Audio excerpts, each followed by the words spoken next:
Gambian President Yahya Jammeh is refusing to step down despite efforts to persuade him to leave office ahead of a deadline set by Senegal. Adama Barrow is due to be inaugurated as the new president on Thursday, and West African military forces are poised to move in. Mauritanian President Mohamed Abdel Aziz met Mr Jammeh for last-minute talks before flying on to meet Senegal's President Macky Sall. Mr Barrow won elections last month. Senegalese troops remain stationed at the Gambian border, as the deadline for Mr Jammeh to stand down passed at midnight. The threat of military action is supported by Nigeria and other states in the region. However, Gambian Army Chief Ousman Badjie said his troops would not fight Senegalese forces should they enter into the country, AFP news agency reports. "We are not going to involve ourselves militarily, this is a political dispute," he said. "I am not going to involve my soldiers in a stupid fight. I love my men." Mr Jammeh has ruled the Gambia since taking power in a coup in 1994. Wednesday was meant to be his last day in office, but Parliament granted him 3 more months in the post. Mr Barrow, who was said to be preparing to be sworn in as president on Gambian soil on Thursday, remains in neighboring Senegal. At least 26,000 Gambians, fearful that violence could erupt, sought refuge in Senegal this week. Meanwhile, thousands of UK and Dutch tourists continue to be evacuated from the tiny West African state on special charter flights. Gambia is a popular beach destination among European holidaymakers, especially in winter.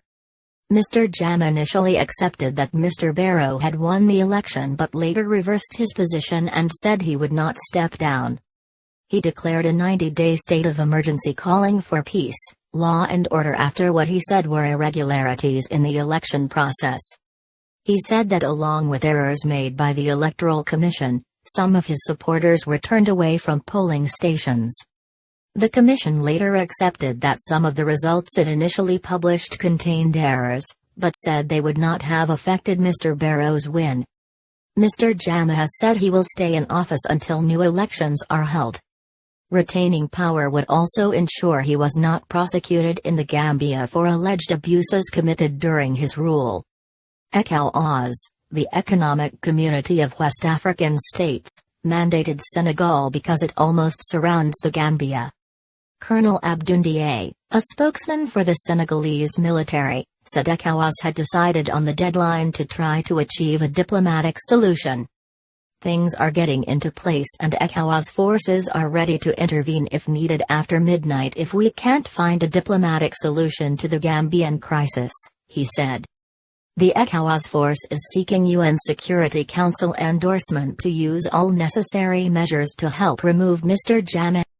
The Gambia's entire armed forces are made up of only about 2,500 troops, making it difficult to see how they can defeat a regional force if it moves in, says BBC Africa monitoring security correspondent Tommy Oladipo.